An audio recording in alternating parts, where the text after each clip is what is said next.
Hello दोस्तों, Dalip Hindi shorthand classes में आपका हार्दिक स्वागत है। दोस्तों, आज की डिक्टेशन आशुलिपि उच्च गति अभ्यास खंड 2 रामधारी गुप्ता से बोली जाएगी। डिक्टेशन की गति 100 शब्द प्रति मिनट होगी। डिक्टेशन स्टार्ट करते हैं 5 सेकंड बाद।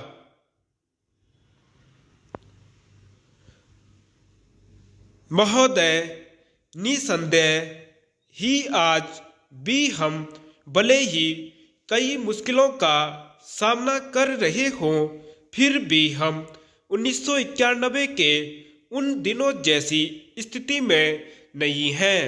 एक राष्ट्र के रूप में हमने काफ़ी भरपाई कर ली है और हम आगे बढ़ने के लिए तैयार हैं।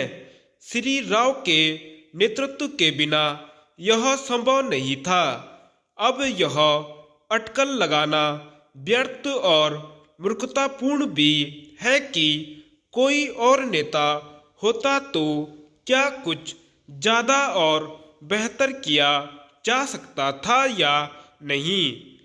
तथ्य यह है कि वही नेता थे जिनके कारण हम एक ऐसी स्थिति तक पहुंच गए हैं जो देश और उसकी तरक्की के लिए निरापद है। हम जिस अवधि से गुजरे हैं वह बहुत मुश्किल और अलचल पूर्ण थी। सोवियत संघ के पतन और विघटन से हमारी जो कुछ भी अंतर्राष्ट्रीय स्थिति थी उसका आधार ही खत्म हो गया।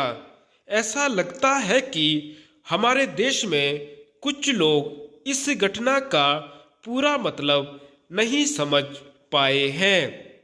बेशक यह कम्युनिस्टों और आधुनिक समाजवाद के अन्य समर्थकों के लिए बेहद चिंता का विषय था।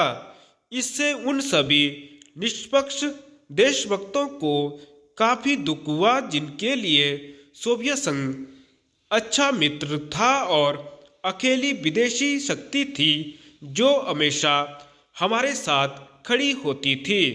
उससे हमें काफी नैतिक और भौतिक समर्थन भी मिला था।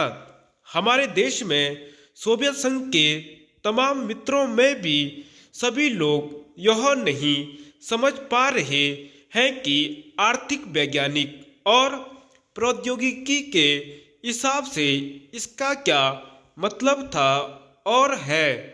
जब हमें सख्त जरूरत थी तो कोई ऐसा नहीं था जिसकी ओर हम देखते। घबराने और अपने देश को दिवालिया राष्ट्र घोषित करने के बजाय प्रधानमंत्री ने मुश्किलों का डटकर मुकाबला किया। हमें इस संकट से निकालने की व्यवस्था की और साहस के साथ देश को एक नए आर्थिक रास्ते पर अग्रसर किया। कांग्रेस ने अपने चुनाव घोषणा पत्र में इसकी मोटी रूपरेखा न बना ली होती तो बेशक यह संभव न हो पाता। इस घोषणा पत्र के मुख्य निर्माता स्वयं राजीव गांधी थे और इसे तैयार करने में श्री राव उनके मुख्य सहायक थे।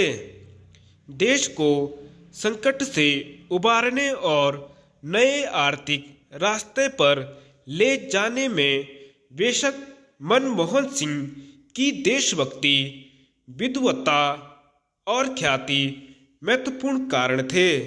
नई आर्थिक नीति जनता के हित में नहीं है।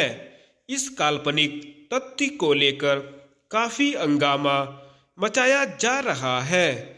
इसके उलट अगर उसे अपेक्षित ढंग से लागू नहीं किया जा रहा है तो इसकी वजह यह है कि जनता के नाम पर हर तरह की आंशिक और कारपोरेट मांगे पूरी की जा रही हैं। प्रधानमंत्री ने दो महत्वपूर्ण तरीकों से नई आर्थिक नीतियां बनाने में अपना योगदान दिया है। सबसे पहले तो उन्होंने नई नीति लागू करने के लिए मध्यम मार्ग अपनाने पर जोर दिया है।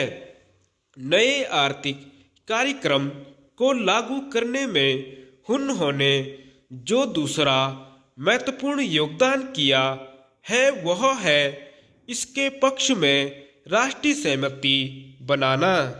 धन्यवाद।